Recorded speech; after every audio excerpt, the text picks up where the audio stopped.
Est-ce que le Cameroun va bien? Non! Il va même très mal. Il va très mal. Sur le plan politique, oui. Il y a une division et l'implosion du tribalisme. Oui. Il y a la guerre du Nozo. Il y a l'insécurité à l'Est chez vous. Il y a la vie chère. Il y a la vie chère. Oui. Il y a le chômage des jeunes. Sur le plan économique, mais les entreprises battent de l'aile. Vous savez, lorsque le président... Vous président... n'êtes pas être fier d'être biaïste. Je suis fier parce qu'il y a une idéologie qui n'est pas appliquée. Jean-Jacques Zé, je vais encore parler 42 ans. Monsieur Zambo, qui a écrit, je voudrais lui dire ceci, qui vient de me rejoindre un peu, je vais lui dire ceci. Monsieur Zambo, la politique s'est faite en termes idéologiques. Idéologique, c'est-à-dire que... Mais l'idéologie ne reste pas dans les livres. Alors c'est là où j'ai dit que... soit transformé palpable. Monsieur Jean-Jacques Zé, je vous mets au défi. Je cite un seul Camerounais, si demain le président n'est pas là, vient nous dire que la rigueur, c'est pas une bonne chose. Ça n'a pas été mis en œuvre. Mais par contre, je comprends leur position. Oui. Certains vous disent que quand vous avez une femme à la maison, elle vous trompe une fois, vous la foutez à la porte. Mais moi, je pense que vous pouvez avoir une femme qui, par accident, vous trompe. Et vous lui donnez encore de la chance. Et si elle vous trompe en nous? De montrer, vous attendez encore. Et encore qu'il y a même des solutions. Si vous vous rendez compte qu'elle est incessamment infidèle, vous la gardez, mais vous prenez aussi une ou deux. En fait, ce que je veux dire, au-delà de cette métaphore de couple, je voudrais vous dire que le président Paul Biya n'a pas volé son pouvoir. Oui. Mais le président Paul Biya n'est pas exemplaire. Non plus. Je ne suis pas en train ici de vous dessiner une gouvernance exemplaire. Ce livre l'indique. Vous n'êtes pas de ceux qui indiquent que sans le président Biya, c'est la catastrophe. Non. Après Biya, le Cameroun va continuer.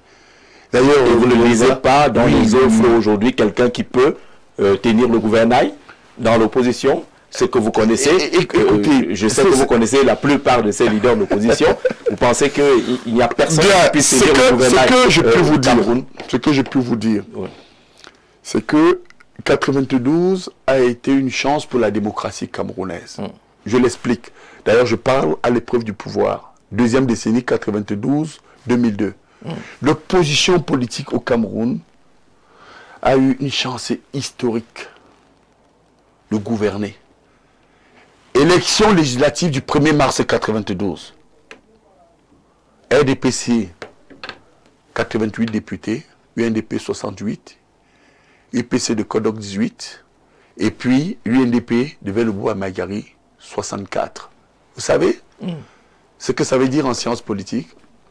Ça veut dire qu'il suffisait qu'il y ait une déclaration commune d'un Veleboa-Magari, UNDP 68 députés, d'un Augustin Frédéric Kodok 18 députés, et d'un Dakole Dassala 6 députés. Ils avaient 91 à 92, ils avaient la majorité pour gouverner. C'est Paul Biya. Mais lorsque vous faites une espèce de rétrospective de la gouvernance, mais il y a une lisibilité de ce qui s'est passé depuis la conférence de Fumban.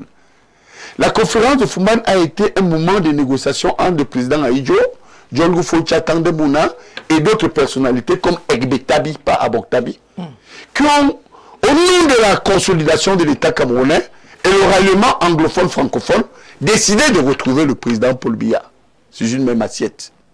Le président Aïdjo sur une même assiette. N'oubliez pas qui était le président Paul Biya dans les années 66, lorsqu'il y a eu la création de l'INC.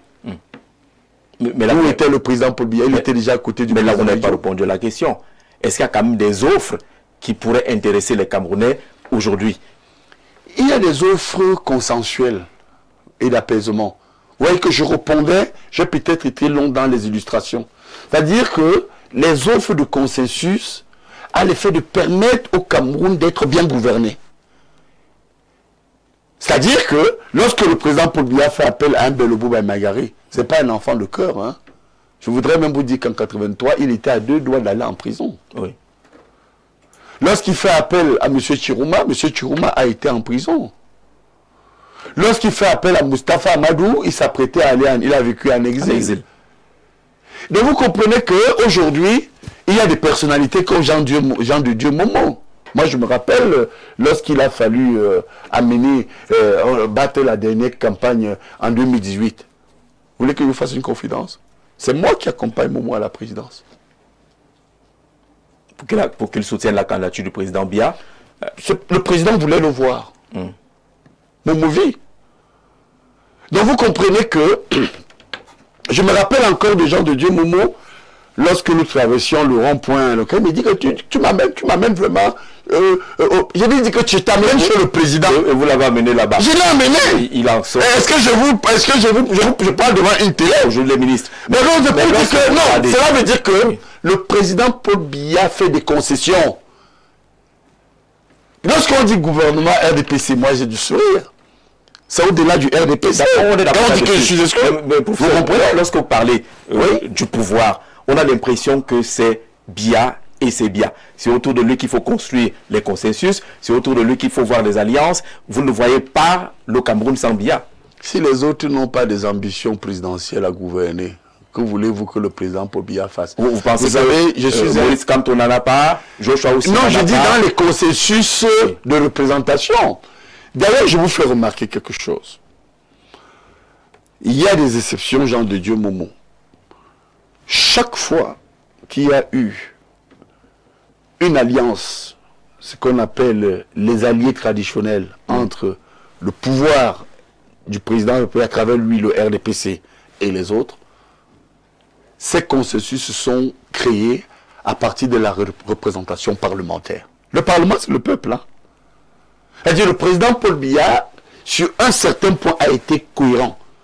Et je pense que si le président Paul Biya avait, et je continue à le penser, d'ailleurs autour de lui, des personnes qui voulaient gouverner, mais écoutez, les Belle Bouba Maïgari auraient gouverné. Les Issa Chiruma auraient gouverné. Vous estimez qu'ils n'en voulaient plus, qu'ils les ont appelés, comme le ministre Momo leur dit, leur gars politique, être ministre ou ministre d'État, ça s'arrête là, il ne présentait plus d'autres ambitions. Là, on ne peut pas le dire. Oui. Monsieur Bello est encore compétitif. Chiruma est compétitif. N'oubliez pas que les Camerounais commencent à les classer au niveau des âges assez avancés. Bien, ça c'est Chiruma, Paul Biya, Kamto et consorts. Il y a un gros débat sur l'âge de ces consorts. Alors c'est pourquoi je continue à revenir sur votre point essentiel qui consiste à dire que ce n'est pas la faute du président. Si les autres ont refusé de gouverner et ont estimé qu'ils pouvaient être managés. Il faut reconstruire. Et d'ailleurs, c'est là où vous avez commencé par évoquer la question nationaliste. Mais le président Ahidjo l'a fait. Vous avez vu tout le débat dans cette transition que nous sommes en train de faire là, sur ce plateau, entre les nationalistes, les non-nationalistes. Vous savez que certains veulent écrire l'histoire de leur façon. Mais la question est celle de savoir si l'histoire du Cameroun est connue, si elle a d'abord été écrite, et si elle a enseignée, si elle est connue. Oui, je vais vous dire pourquoi. Je vais vous dire pourquoi. Certains compatriotes ne sont pas sérieux. Si je me mets à vous faire un récital bibliographique, voilà une thèse de sciences politiques que j'ai soutenue, Sciences pour une alco en 2 tomes, j'ai à peu près 1600 référents bibliographiques et notes infrapaginales. Et dans cette thèse qui porte sur les relations entre la France et le Cameroun, il y a eu beaucoup d'écriture. Ils ne lisent pas. C'est-à-dire que lorsque le professeur Koufan est venu, qui était dans ce que il a dit Macron, qu'il fallait ici lever les archives, à l'effet de voir la responsabilité de la France. Voilà encore un cas que je vais vous dire ici, Jean-Jacques Zé. Les gens disent, oui, M. Macron, comment il peut demander à des Camerounais d'aller... Non!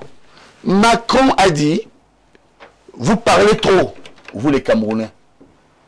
Moi, je mets en place une commission qui viendra me dire jusqu'où la France a été responsable des crimes au Cameroun. Vous voyez comment j'explique ça simplement? C'était ça. Beaucoup ne savent pas. Ils écoutent les commentaires à la télé, ils vont sur Internet, ils vont demander, peut-être comme je l'ai dit maintenant, certains vont comprendre. Il s'agit d'une position française, avec l'argent des Français. Et Macron dit bien, pour voir la responsabilité de la France dans cette affaire, sur les tueries, parce qu'on en parle trop, lors des sommets diplomatiques, lors des rencontres bilatérales, c'est-à-dire État à État, lors des rencontres multilatérales, État et organisations internationales. Et M. Macron dit, bon, bien, avec autour d'une Française, Mme Ramondi, et je prendrai même les Camerounais pour nous ressortir la responsabilité de la France. Ce travail a été achevé? Oui, vous savez ce qui en sort. Dites-nous. On n'a pas eu la chance. Regardez la page 173 ici. La page 173. Oui. Vous allez seulement voir le titre. Et vous allez voir que... il en sort 3 choses très importantes que je vais vous dire. Allez-y. Première chose, cet ouvrage rend hommage à l'UPC. Deuxième chose, cet ouvrage nous montre que les colons ont moins tué les Camerounais que les Camerounais eux-mêmes. Oui. Troisième chose, c'est une bérésina contre la France. C'est pourquoi, avec un groupe d'amis, nous avons mis en place une réflexion pour demander les réparations.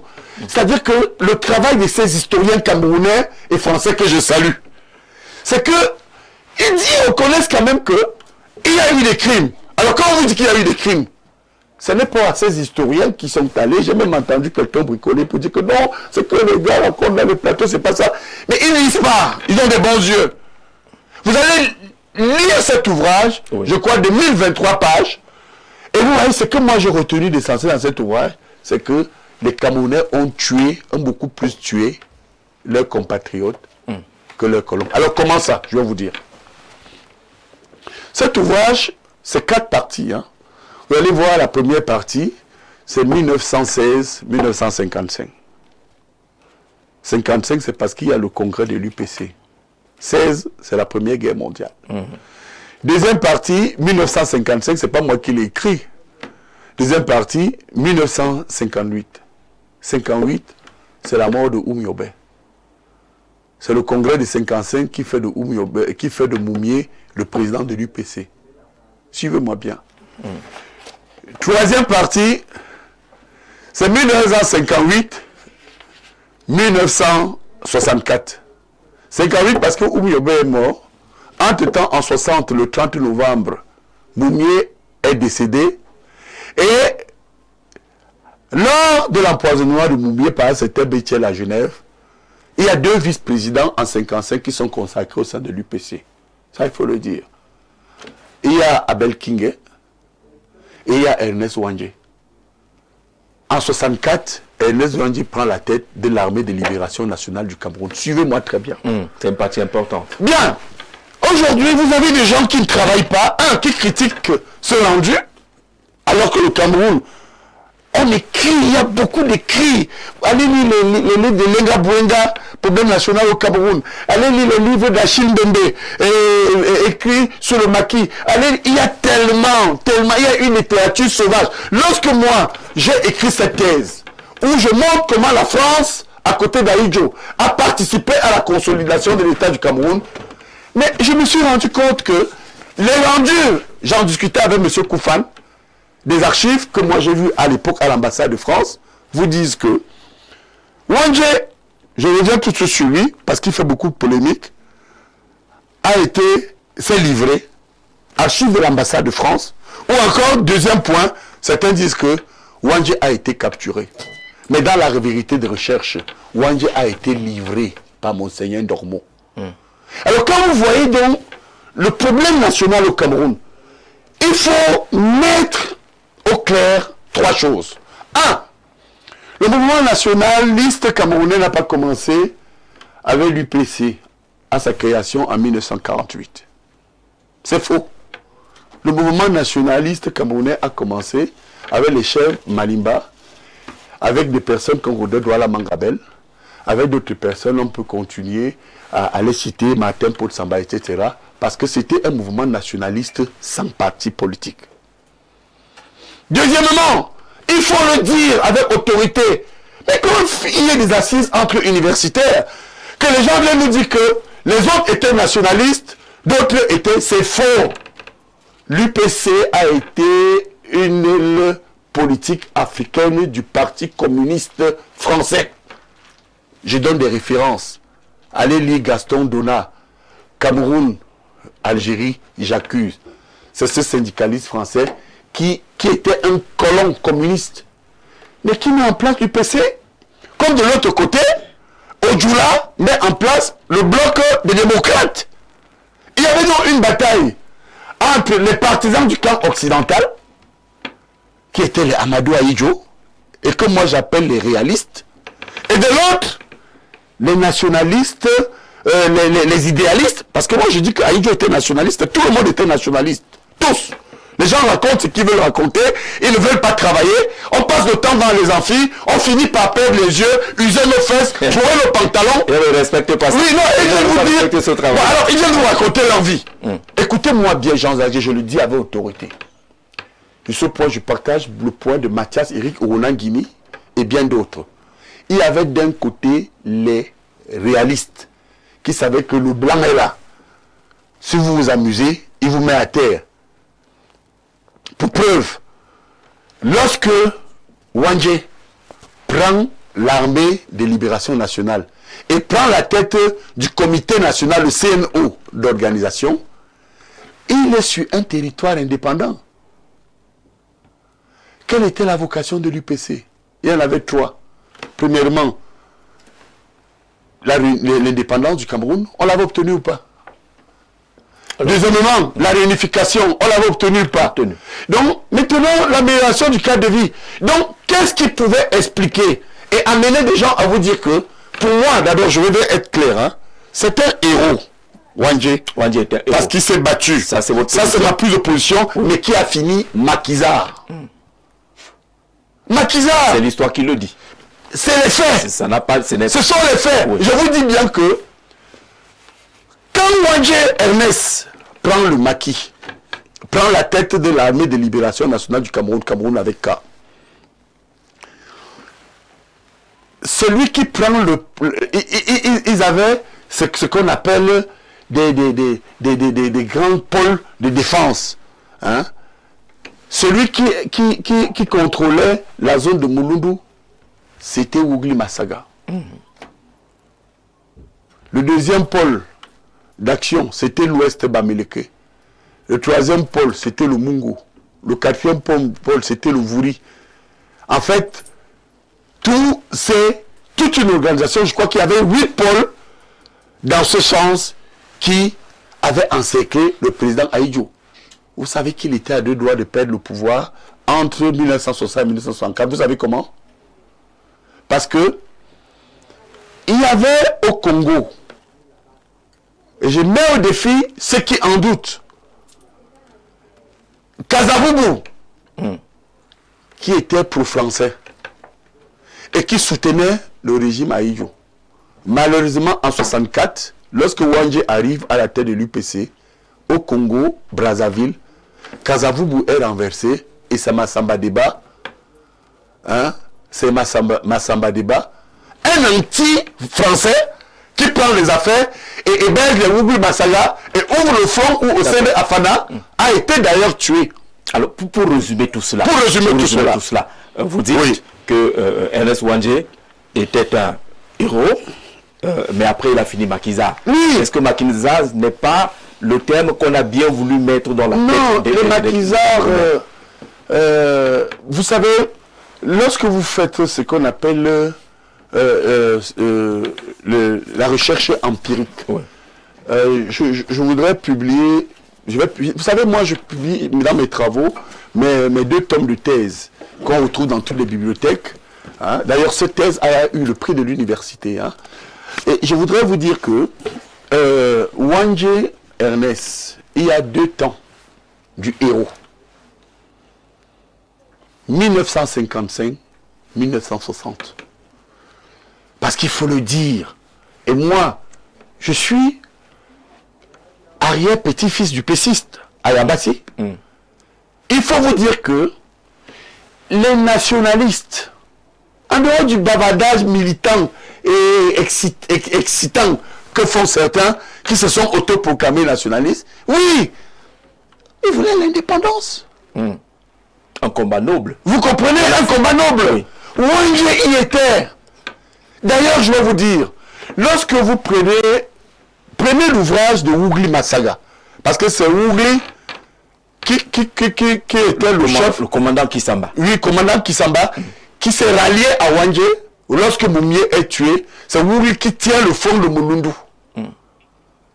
C'est-à-dire, Wugli s'est rallié au centre à Ernest Wangé, qui était un homme très intelligent, pondéré, mais qui a été vite débordé par les exactions du maquis. Je vous donne quelques sources. En dehors de M. Sabaleko, si vous prenez tous ces gens qui bavardent, qui crient à la mort, qui crient à l'injustice, demandez à ces personnes qui était préfet du Mungo lorsque Wangé fut arrêté. Je vous donne son nom. Qui était préfet? C'était Enamba. Écoutez-moi bien. J'ai discuté avec Enamba lorsque je faisais ma thèse. Parce qu'au-delà de ce qu'on voit dans les bibliothèques de Londres, Beaubourg, Cujas et partout où nous sommes allés, il y a ce qu'on appelle le terrain, l'empirisme. Oui. Bien, suivez-moi bien. Le commandant, le capitaine militaire de la zone du Mungo, c'était le capitaine Samombo. Il a fini sa vie générale. Sa famille nous écoute. Tous peuvent témoigner de ce que c'est lui qui était en Konsamba comme capitaine. Il a fini général sur Paul Biya. Je l'ai rencontré. Je le cite sur les pratiques du maquis. C'était la mort. On égorgeait, on éventrait les femmes, on tuait. Je vous dis bien qu'entre 64 et 71, malheureusement, les Wangé étaient impliqués dans des crimes graves. D'ailleurs, il a été jugé et pendant son jugement, il a reconnu les faits.